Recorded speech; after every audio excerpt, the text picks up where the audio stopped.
राधे राधे भक्तजनों, अब आप सुनेंगे मतंगी माता की व्रत कथा।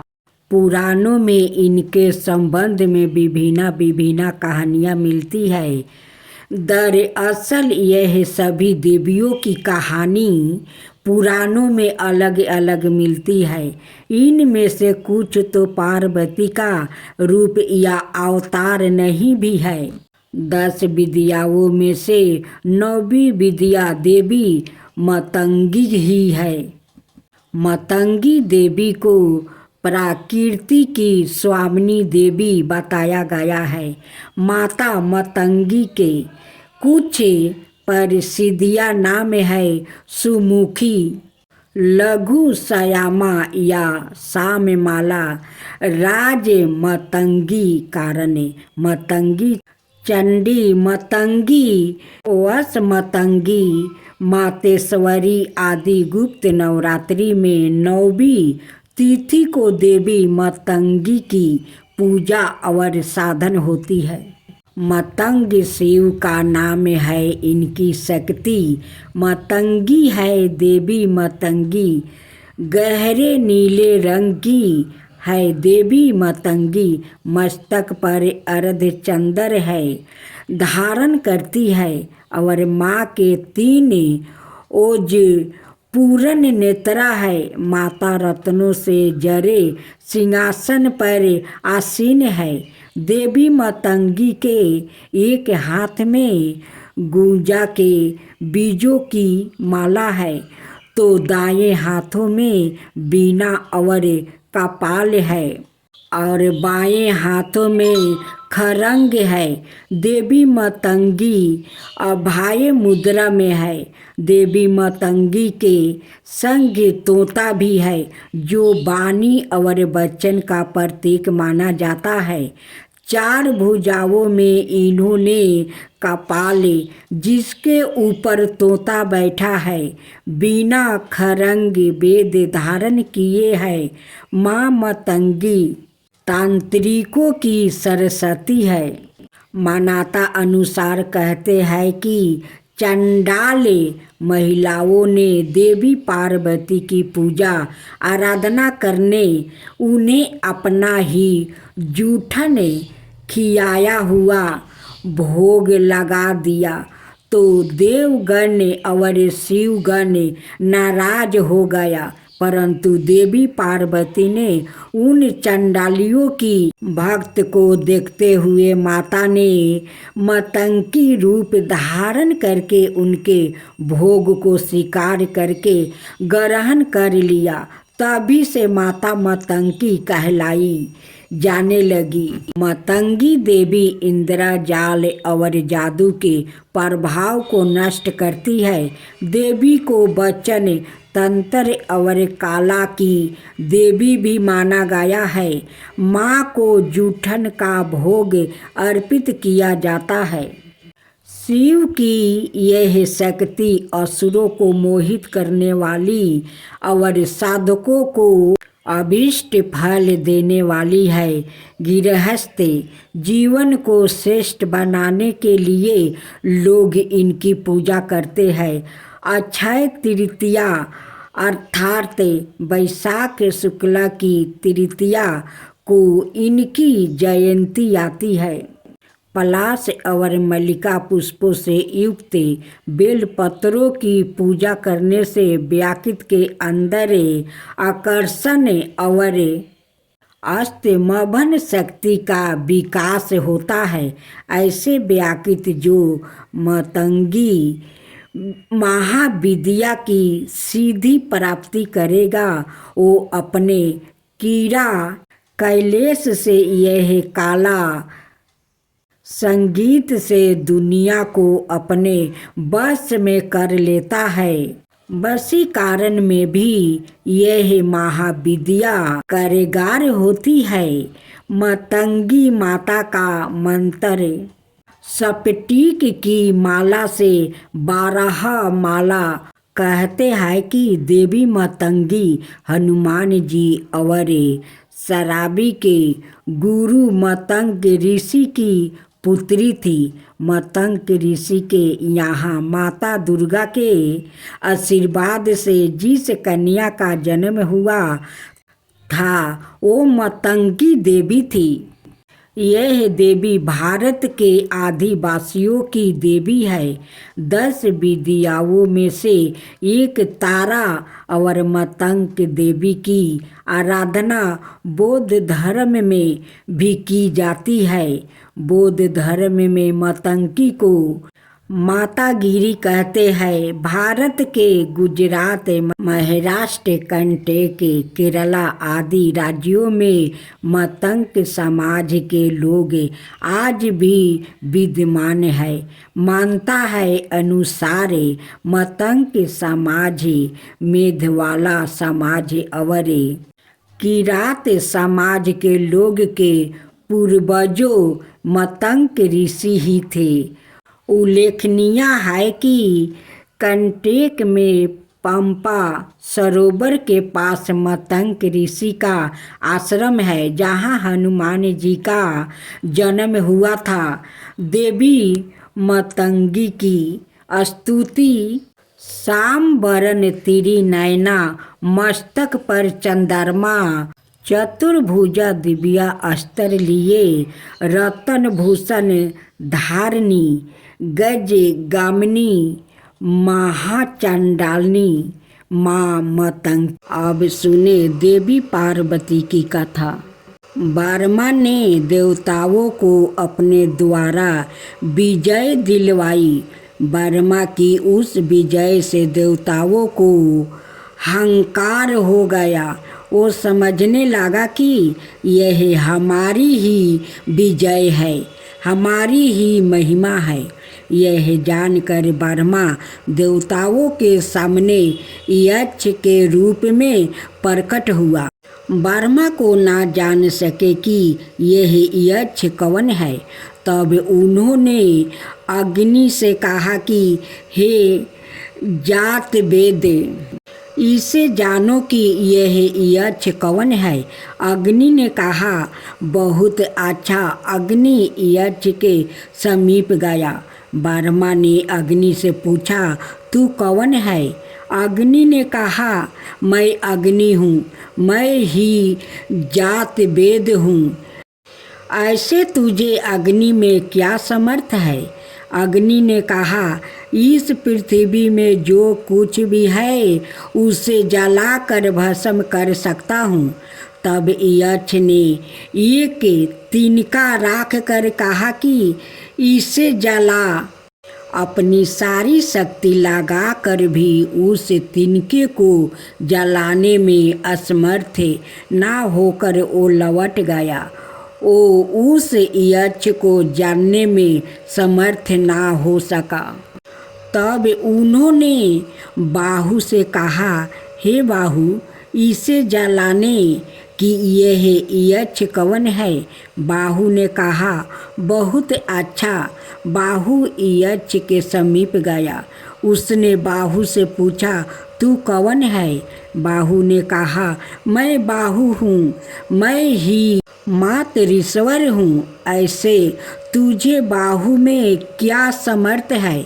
बाहु ने कहा, इसे पृथ्वी में जो कुछ भी है उसे ग्रहण कर सकता हूँ। तब यक्ष ने एक तिनका राख कर कहा कि इसे ग्रहण कर। अपनी सारी शक्ति लगाकर भी उस तिनके को ग्रहण करने में समर्थ ना होकर वो भी लौट गया। वो उस यक्ष को जानने में समर्थ ना हो सका। तब उन्होंने इंद्र से कहा, हे मेघवन, इसे जलाने की यह यक्ष कौन है? इंद्र ने कहा, बहुत अच्छा। इंद्र खुद यक्ष के समीप गया।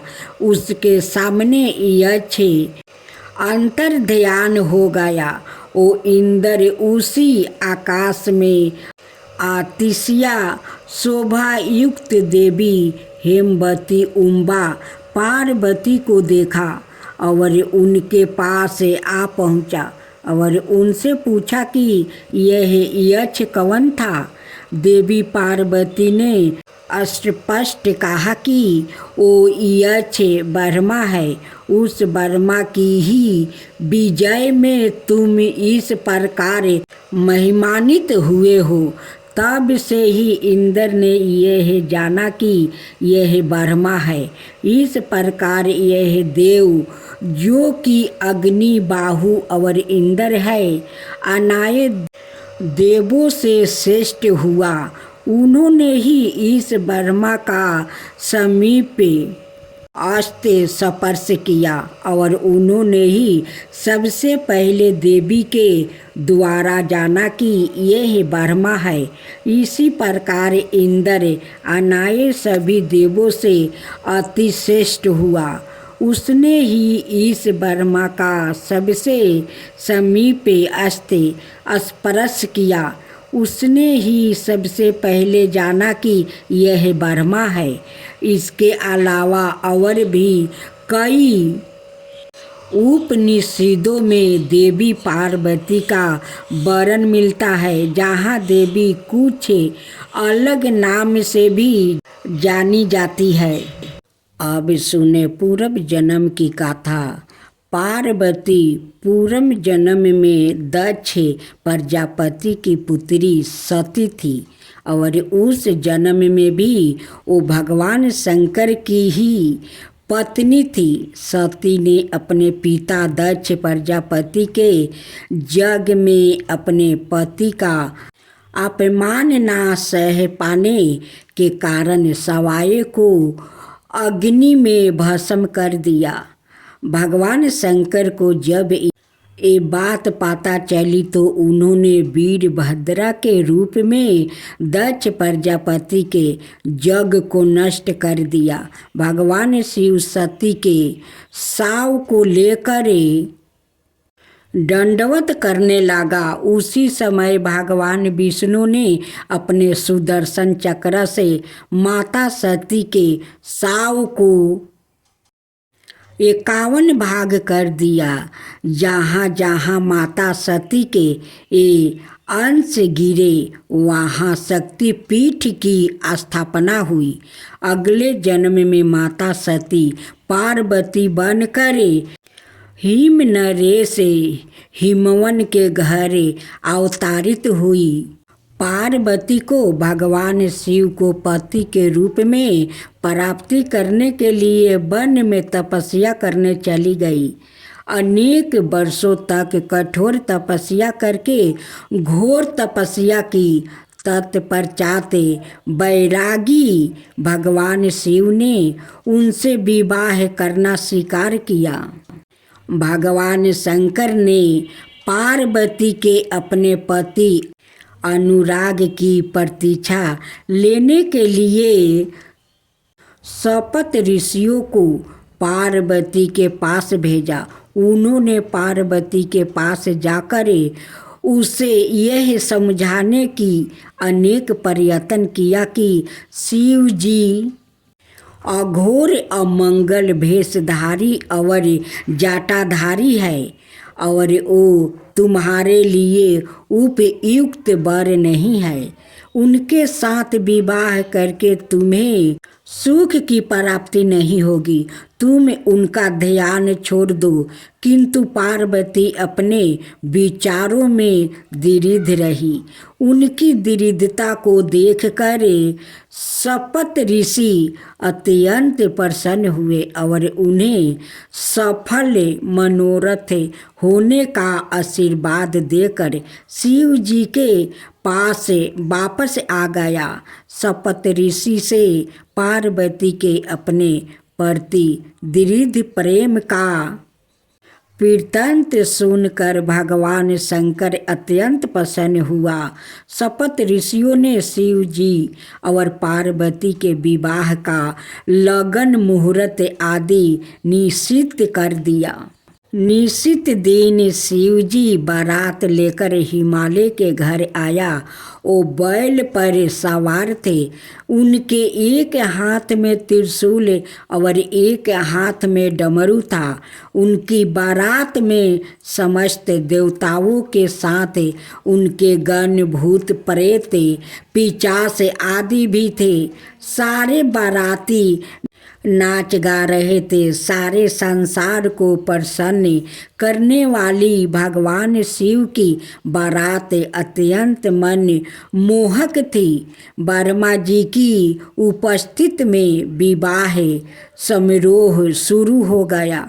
इस तरह शुभ घड़ी और शुभ मुहूर्त में शिव जी और पार्वती का विवाह हो गया और पार्वती को साथ लेकर शिव जी अपने धाम कैलाश पर्वत पर सुख पूर्वक रहने लगा। अब सुने माँ दुर्गा की उत्पत्ति की कथा। देवगणों की शक्ति से देवी की उत्पत्ति हुई, लेकिन देवी के शरीर का अंग प्रत्येक देव की शक्ति का अंश से हुआ है। जैसे भगवान शिव के तेज से माता का मुख बना, श्री हरि विष्णु के तेज से भुजाएं बना, वर्मा जी के तेज से माता के दोनों चरण बने, वही यमराज के तेज से मस्तक और केश, चंद्रमा के तेज से स्तन, इंद्र के तेज से कमर, वरुण के तेज से जांघें, पृथ्वी के तेज से नितंब, सूर्य के तेज से दोनों पैरों की अंगुलियां, प्रजापति के तेज से सारे दांत, अग्नि के तेज से दोनों नेत्रा, संध्या के तेज से भौर, बाहु के तेज से कान और अन्य देवताओं के तेज से देवी का विभिन्न अंग बने। देवी का जन्म तो हो गया, लेकिन असुरों के अंत के लिए अभी भी अपार शक्ति की जरूरत थी। तब भगवान शिव ने उनको अपना त्रिशूल, भगवान विष्णु ने चक्र दिया, हनुमान जी ने गदा दिया, श्री राम ने धनुष दिया, अग्नि ने शक्ति बाण से भरे तरकस दिया, वरुण ने दिव्या शंख, प्रजापति ने स्फटिक मणियों की माला, लक्ष्मी जी ने कमल का फूल दिया, इंद्र ने वज्र दिया, शेषनाग ने मणियों से सुशोभित नाग दिया, वरुण देव ने पास और तीर दिया, वर्मा जी ने चारों वेद दिया और हिमालय पर्वत ने माता को उनका वाहन सिंह दिया। इन सभी अस्त्र शस्त्र को देवी दुर्गा ने अपनी 18 भुजाओं में धारण किया। अस्त्र शस्त्र और आंतरिक शक्ति से देवी का विराट रूप बन गया और असुर उन्हें देख कर ही भयभीत होने लगा। देवी के पास सभी देवताओं की शक्तियाँ हैं। उनके जैसे कोई दूसरा शक्तिशाली नहीं है। उनमें अपार शक्ति है। उन शक्तियों का कोई अंत नहीं है, इसलिए वो आदि शक्ति कहलाती है।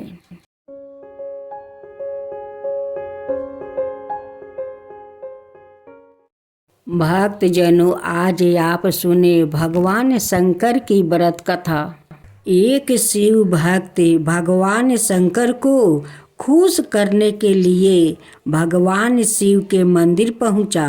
भगवान को खुश करने के लिए वो एक लोटा में दूध भर कर शिव जी का अभिषेक करने के ले लिया। साथ में फूल माला, धतूरा का फल, बेल की पत्तियाँ जो शिव जी को अति प्रिय है वो सब भी ले लिया। मंदिर में जाकर भगवान को सब अर्पण करने के बाद लौटते समय जब मंदिर का घंटा बजाने के लिए सर ऊपर उठाया तो देखता है कि मंदिर में सोना का घंटा लगा हुआ है। सोने का घंटा देखकर उसके मन में लालच आ गया। वो सोचने लगा कि यह सोना का घंटा अगर मुझे मिल जाता तो मैं कितना धनवान बन जाऊंगा, मेरे पास बहुत पैसे आ जाएगा। यह सोचकर उसने सोने की घंटा चुराने की योजना बनाई। अभी तो दिन का समय था, चोरी करने के लिए उपयोगित समय नहीं था। इसलिए वो रात के अंधेरे में मंदिर का घंटा चुराने के नियत से आया। मंदिर की लाइट जल रही थी, दरवाजे में ताला नहीं मारा गया था। ऐसा लग रहा था जैसे कोई उसके आने की बाट देख रहा है। उस भक्त ने जो चोरी की नियत से मंदिर में प्रवेश किया था, अंदर आकर मंदिर का दरवाजा बंद कर लिया। सामने भगवान शिव की मुस्कुराती हुई प्रतिमा थी।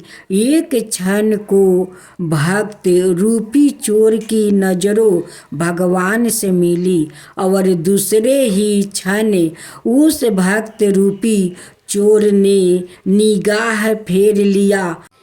आखिर अब वो चोर बन चुका था। उसके निगाहों की लाज और सील समाप्त हो चुकी थी। मंदिर का घंटा ऊंचाई पर था।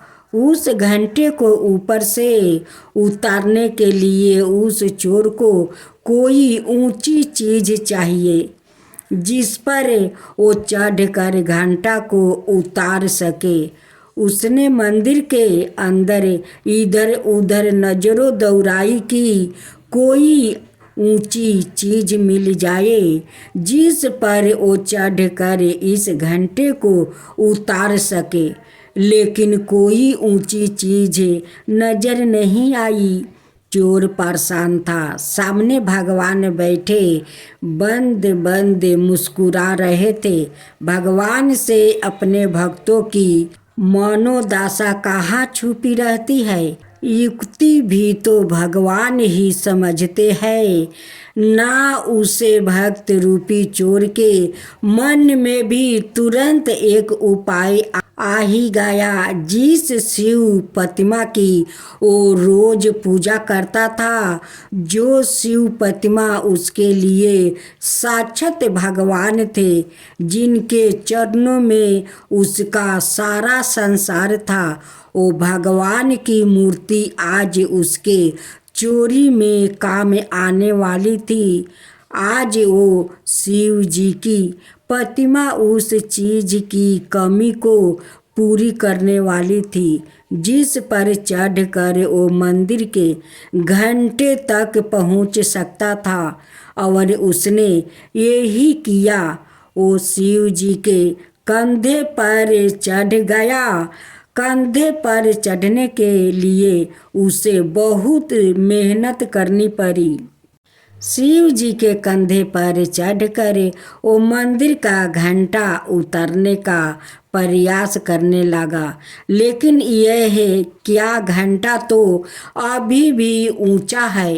वो चोर बहुत मायूस हो गया। उसके नेत्रों में जल भर आया और जल का प्रभाव तेज होती ही भगवान भोलेनाथ के सर पर टपकने लगा।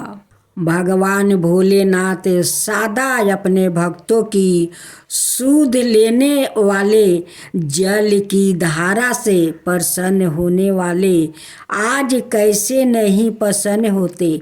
आज तो उनका एक भक्त अपना आंसू रूपी जल उन पर बरसा रहा था और तुरंत ही अपने भक्त के समक्ष प्रकट हो गया।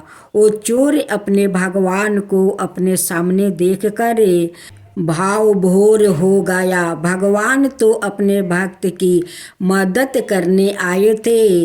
उन्होंने मंदिर का सोने का घंटा उतार कर उस चोर रूपी भक्त के हाथ में थमा दिया। यह लो वस्त्र, इसके लिए ही तुम इतना परेशान थे। हम तो तुम्हारी मदद करने आ गए। भक्त बसते भगवान से अपने भक्ति की पीड़ा नहीं देखी गई।